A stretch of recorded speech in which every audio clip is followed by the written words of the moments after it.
Vamos meditar nesta manhã. Os irmãos têm visto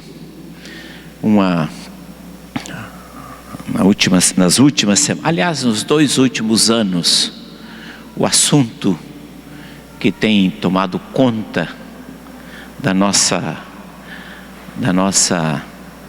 noticiário, do nosso dia a dia, é a famosa Operação Lava Jato. Todos os dias, os jornais, as TVs, os rádios noticiando, e há sempre uma notícia e cada dia um abalo na República. A palavra que nós mais ouvimos com frequência hoje é delação premiada. Recentemente, um delator gravando seus comparsas, acho que não existe outro termo melhor para isso, gravando seus comparsas, está promovendo um terremoto sem precedentes na República, neste país. E a cada dia vem à tona aquilo que todos nós sabíamos, desconfiávamos, mas não havia como provar e como realmente isto ser evidenciado e ser conduzido à justiça. E este procedimento no âmbito jurídico, aliás, é uma prática relativamente nova no Brasil, que foi possibilitado a delação premiada, ou seja, você confessar que cometeu um crime, indicar outros participantes com vista a elucidar algo que em outras circunstâncias não seria elucidado. Esse instituto da delação premiada foi criado exatamente isso, porque diante da incapacidade do aparato jurídico de investigar, de aprofundar e de chegar realmente por conta daquilo que na máfia se chama de a lei do silêncio. Então, impossibilidade de chegar nos verdadeiros autores, de alcançar todos os participantes, criou-se esse instituto jurídico com a finalidade com a sinalização de uma pena menor, com a possibilidade de diminuir as consequências legais, com a possibilidade de restituição financeira, monetária, de reparação financeira. Então as pessoas serem estimuladas a contar, a falar o que sabem, no sentido de coibir. E nós estamos aí presenciando este abalo no Brasil. Agora, a Bíblia também fala de delação. Há uma delação premiada na Bíblia. Não é de Judas. Alguém até brincou que Judas fez uma delação, entregou a Jesus por dinheiro. Mas não é essa delação que nós estamos nos referindo. A delação premiada que nós queremos conversar nesta manhã, e eu quero refletir, meditar com os irmãos, as irmãs desta manhã, se encontra em Tiago, no capítulo 5, a partir do versículo 12.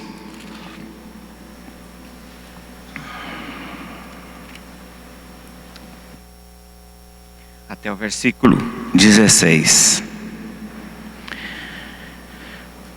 Tiago 5, 12 e 16. Acima de tudo, porém, meus irmãos, não jureis nem pelo céu, nem pela terra, nem por qualquer outro voto. Antes seja o vosso sim, sim, e o vosso não, não, para não cairdes em juízo. Está alguém entre vós sofrendo? Faça oração. Está alguém alegre? Cante louvores. Está alguém entre vós doente? Chame os presbíteros da igreja, e estes façam oração sobre ele, ungindo-o com óleo, em nome do Senhor Jesus. E a oração da fé salvará o enfermo, e o Senhor o levantará.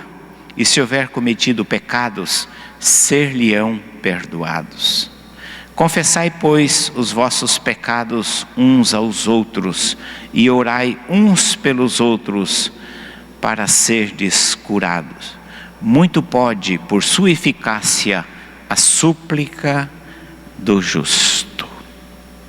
Assim, portanto, irmãos, nós temos esse texto no contexto da igreja, dizendo: confessai, pois, os vossos pecados uns aos outros, para serdes curados.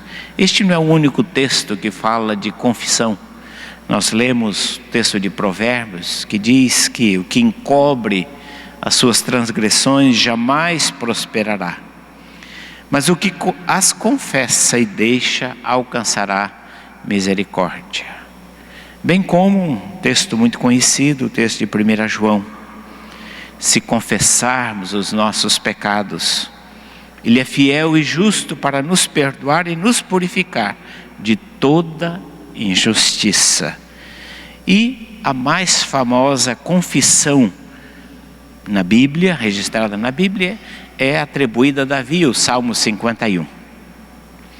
Em que, em meio a essa confissão, Davi diz com muita clareza, muita objetividade: pequei contra ti somente, e fiz o que é mal perante os teus olhos.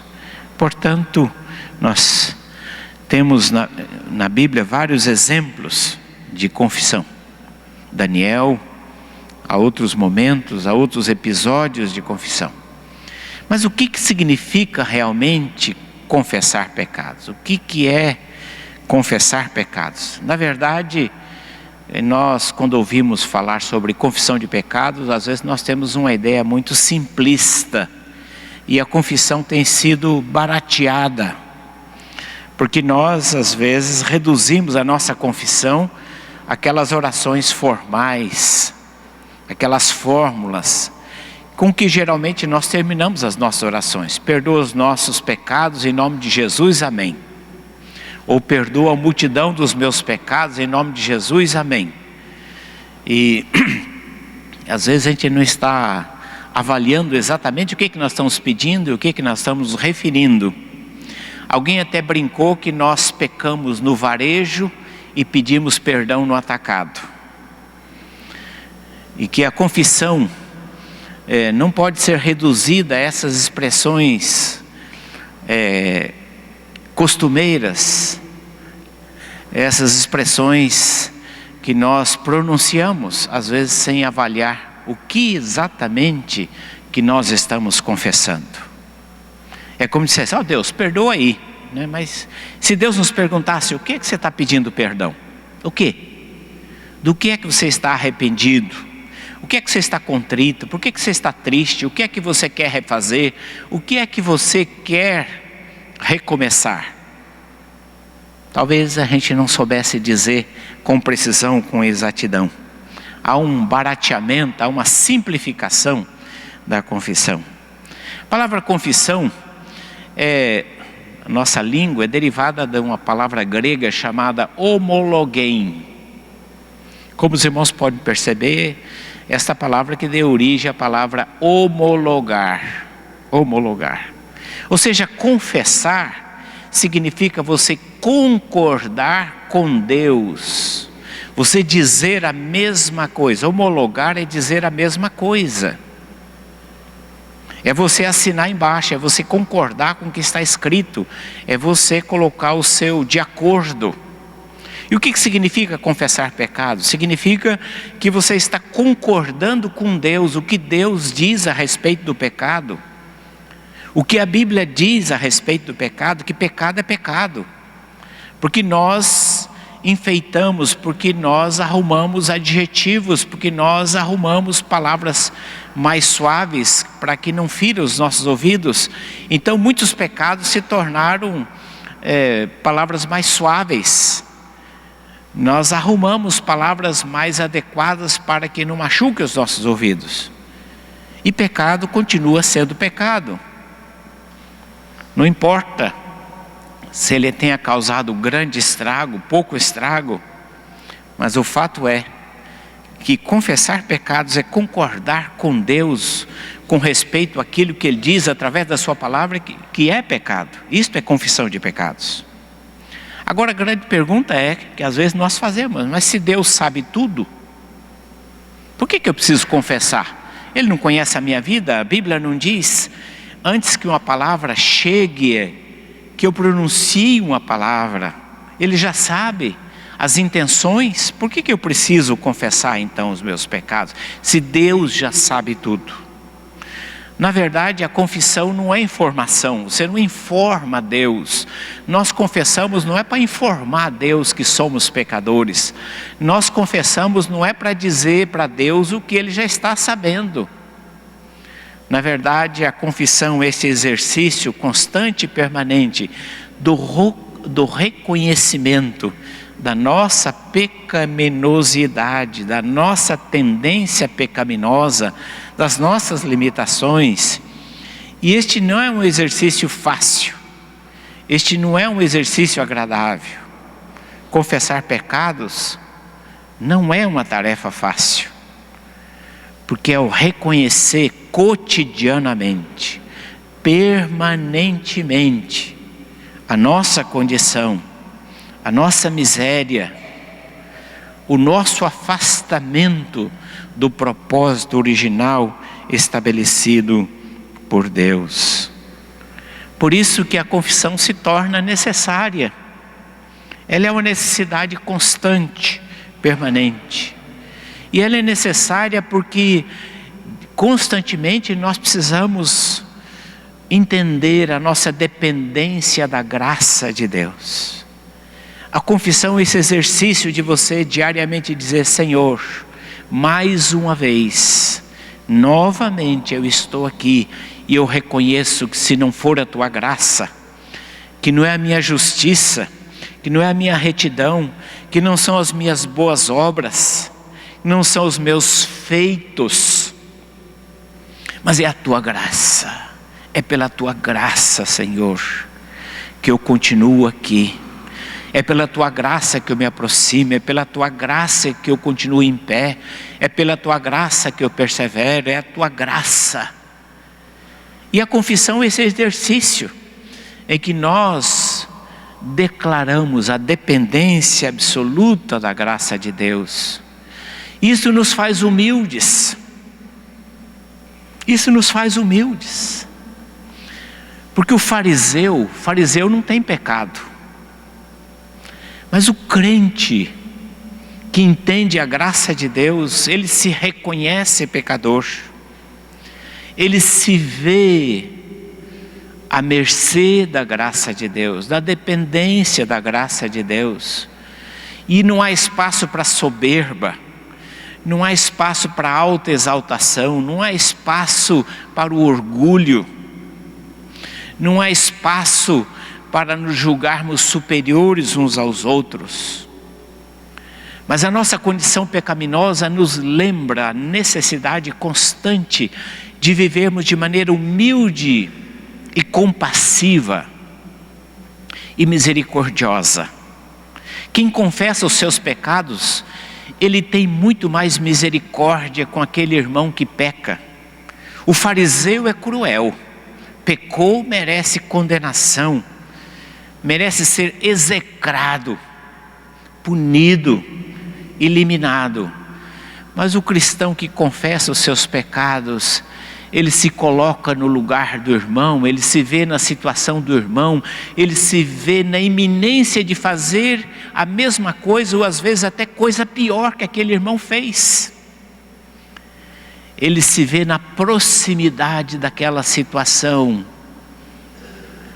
e ele reconhece que se ele não fez, é porque Deus teve misericórdia, que se ele também não fez coisa pior, é porque Deus foi bondoso, guardou. Mas a confissão é esse exercício que nos coloca permanentemente um espírito humilde, misericordioso, compassivo com aquele que peca, com aquele que erra, porque ele sabe quão quão facilmente ele incorreria no mesmo erro que ele está condenando no seu irmão. Mas a confissão também é necessária, porque nós precisamos andar na luz. Quando você confessa os seus pecados, você coloca diante de Deus, você tira o poder das trevas na tua vida. Porque há muitas coisas que só você e Deus sabem, que você cometeu, pensou, que você realizou, só Deus sabe. Mas quando você confessa, você admite que fez, você tira o poder que Satanás tem de nos amedrontar, de nos assustar, de nos paralisar, de nos condenar. O diabo é astuto, ele conhece os teus pecados, não conhece todos, mas ele conhece a maioria dos teus pecados. E muitas vezes o diabo é mestre, porque esta é a sua função principal, de acordo com o livro do Apocalipse. O acusador é nos acusar. Constantemente ele nos acusa perante Deus, como dizendo: olha, está vendo aí? Está vendo? Está vendo? Ou quando você se levanta para falar do Evangelho, para dar um testemunho, quando você se levanta para servir, o diabo é mestre em lembrar os teus erros, os teus fracassos, as tuas falhas. O diabo é mestre, ele tem uma lista predileta, verdadeira ou não, para te dizer: você, o que você está fazendo aí?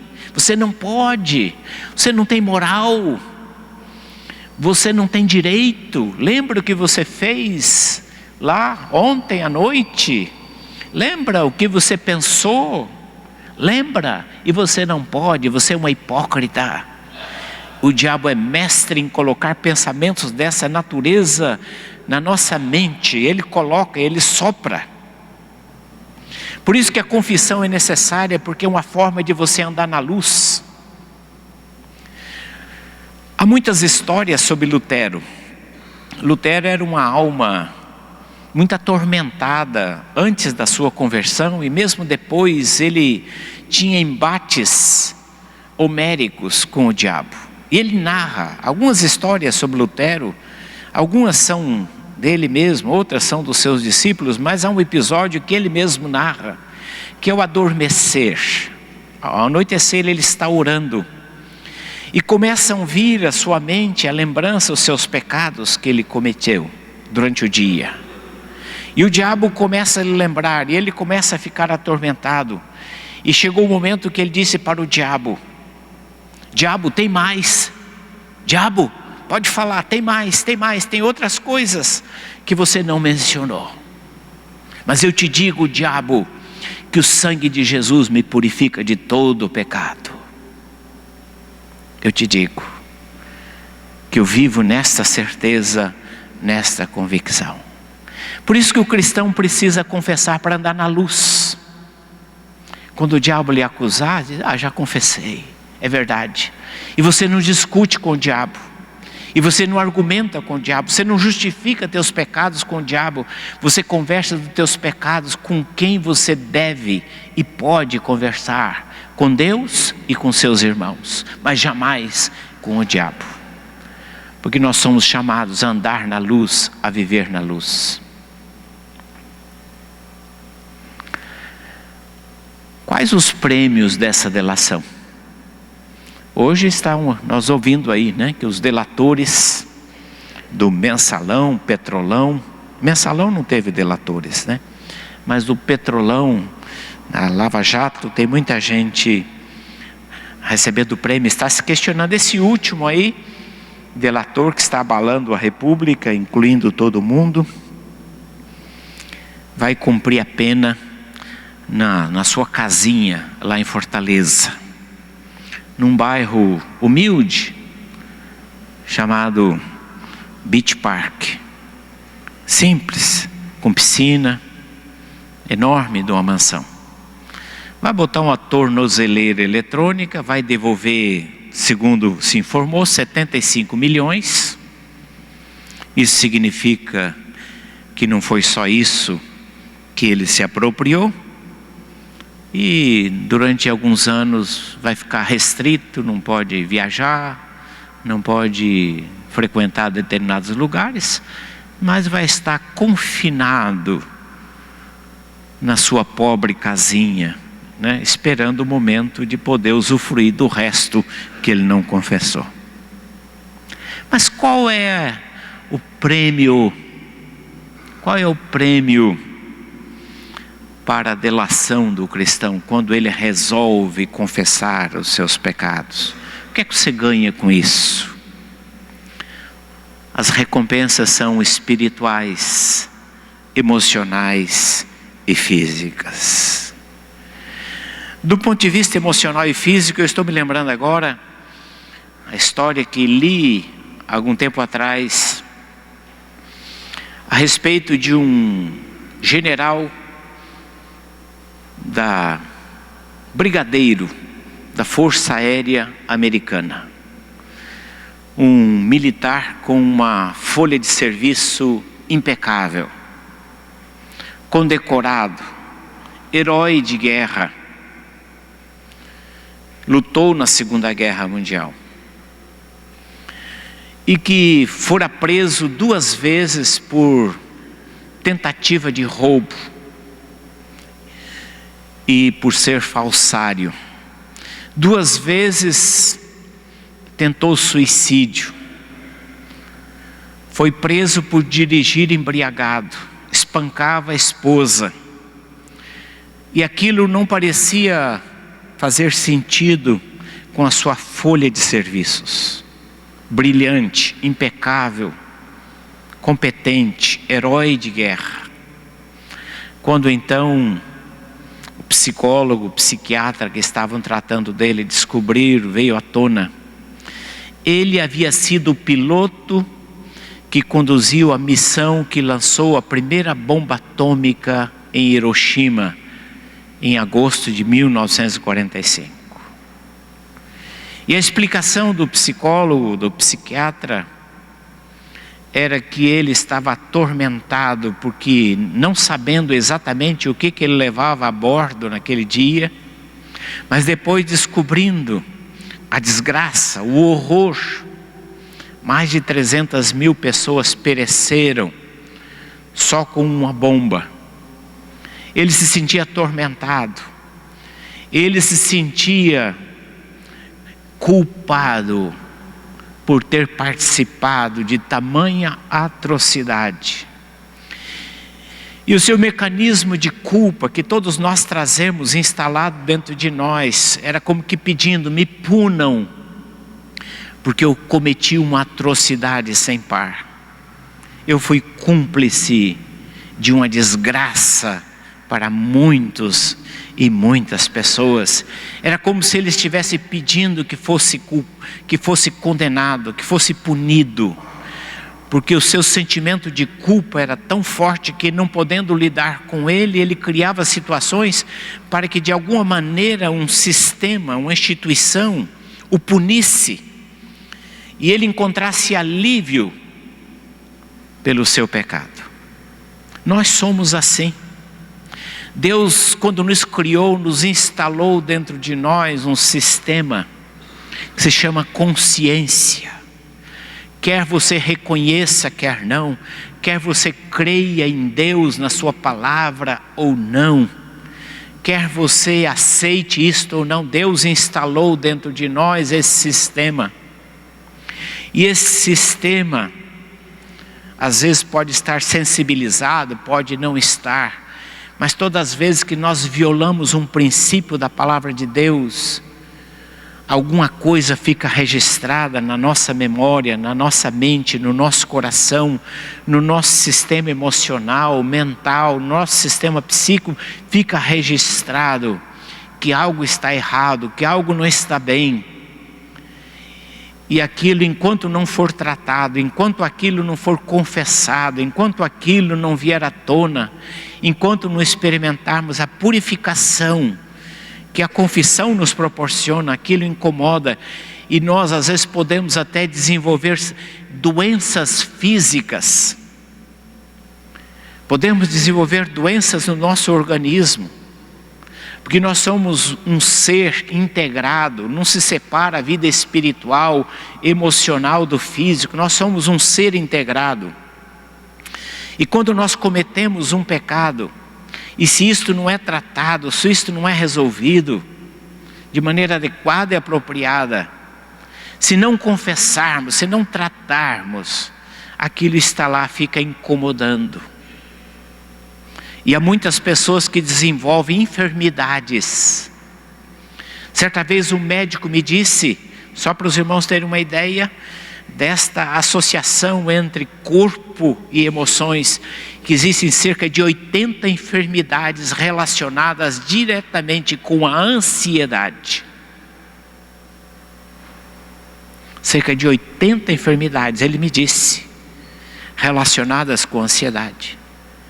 E quando não confessamos os nossos pecados, este é um problema espiritual, é um problema emocional.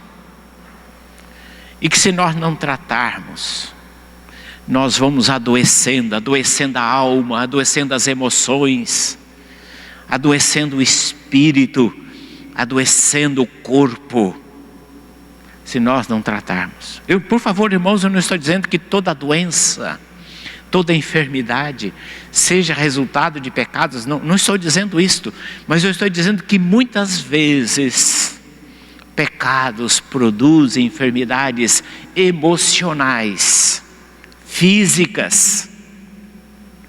E o recurso que nós temos é confessar, porque às vezes quando não confessamos pagamos um alto preço por isto. Quais os requisitos para a conversão? A Bíblia diz que é arrependimento, não é a mera expressão, Senhor, perdoa aí, tu sabes, tu conheces os meus, então perdoe. Não, nós precisamos nominar os pecados e dizer para o Senhor que aquele pecado foi uma coisa horrorosa que cometemos, que repetimos, que insistimos,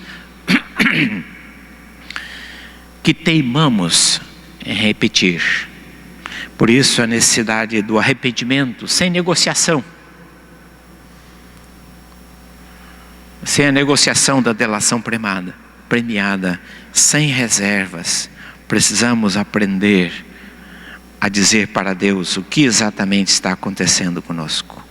Eu quero concluir, irmãos, a nossa meditação, lembrando que a verdadeira delação premiada, a verdadeira confissão, primeiro é confissão a Deus. Nós confessamos a Deus, primeiramente, porque todo pecado é primariamente pecado contra Deus. Quando você peca, mesmo contra o irmão, contra você, isso também é pecado contra Deus. Pecado afeta diretamente o Senhor. É uma violação de um princípio que Deus estabeleceu, que Ele nos deu. Por isso o pecado deve ser primariamente confessado a Deus. Mas há momentos que a gente precisa confessar aos nossos irmãos. O que você ofendeu os seus irmãos, é preciso dizer com todas as letras. A gente às vezes usa meias palavras e às vezes tenta fazer através de gestos, mas a confissão requer que a gente seja claro com os nossos irmãos. Você pecou, errou contra o seu irmão, admita, diga, não é fácil. Por isso que muitas pessoas, não, eu confesso para Deus, claro, não está só você lá para Deus, mas confessar para o irmão, para a irmã, que você pecou contra ele, não é tarefa fácil. É uma quebra do nosso orgulho, da nossa soberba, do nosso farisaísmo, porque significa você ficar à mercê do seu irmão. Você ter que admitir que você falhou com seu irmão. Isso não é fácil, mas é necessário. A verdadeira delação premiada também é confessar a Deus na presença dos nossos irmãos. É isso que Tiago está falando. Confessai os vossos pecados uns aos outros.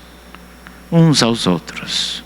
Esse é um exercício também de humildade muito grande, quando na presença dos nossos irmãos, aqueles aos quais você desenvolveu um relacionamento a ponto que você pode praticar essa transparência, você pode exercitar essa transparência saudável, e é importante que se faça isso. A gente não faz isso indiscriminadamente, aleatoriamente, mas a gente faz com irmãos que, tendo maturidade para ouvi-lo, para escutá-lo, escutá-la, podem ouvir os teus pecados e podem ajudá-lo nessa confessar na presença dos irmãos. E na certeza, irmãos, esta é a nossa base, é a nossa certeza, é que o sangue de Jesus nos purifica de todo o pecado. O único pecado que Deus não pode perdoar é aquele que não é confessado. É aquele que você guarda para você. Esse é o pecado que Deus não pode perdoar. É quando você se recusa a crer na graça, a descansar na graça e humildemente dizer: Senhor, eu pequei, eu sou tudo isto e mais um pouco. Aliás, alguém até brincou dizendo: se você for falar de mim, me chame, porque eu sei coisas terríveis a meu respeito. É nesse espírito que nós confiamos na graça do Senhor Jesus, no seu sangue derramado ali na cruz, que nos purifica de todo o pecado. Que Deus assim nos abençoe e nos ajude a viver no espírito da verdadeira delação premiada. Amém.